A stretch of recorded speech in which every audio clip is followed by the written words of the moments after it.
Alright, this is a introduction video to F2L. Just kind of explaining what F2L is in the first place. So in the beginner method, you start off by doing a cross, and then we get these corners in, and then once we get all of the corners in, we go to the second layer. Well, F2L is we're gonna solve, after the cross, we're gonna solve the first two layers at the same time, which consists of these slots right here. 4 slots where we're going to have a corner edge pair combination and insert them. The way I'm going to teach you is intuitively. So, like we look at it right here, we already have a pair. So there's no reason to break this up and then pull it out, line it up, in the beginner way when we can just insert it. And then we just build pairs and insert them.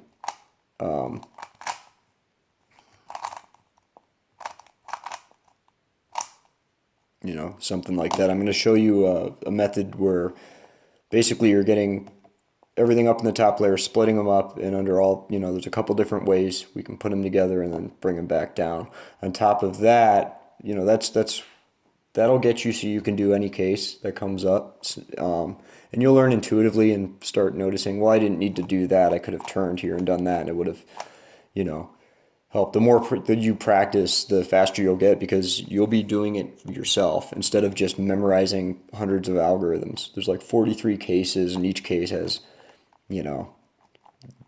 endless amounts of algorithms to perform them. I'll show you some of the heavy hitters, that something like this can be a real tricky case, but if you just, if you know a couple moves, you can get it in there pretty quick.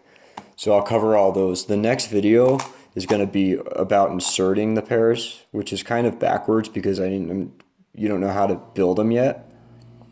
But I'm going to do it. I'm going to do that next. I'm going to show you how the different ways to insert the pairs. Then after that, I'll show you the basics of intuitive F2L. And after that, you might always see a certain case come up, something like this, and you go, there's got to be a better way than me moving this over and doing this and then pairing it up, and I go, yeah, there is. You just do this and it's in. Some of those things I'll show you, or you would look up the algorithm yourself and go, okay, that's a better idea. Then you can memorize that one. But I would start off with trying to learn this intuitively and just get going with it and starting to get familiar with it.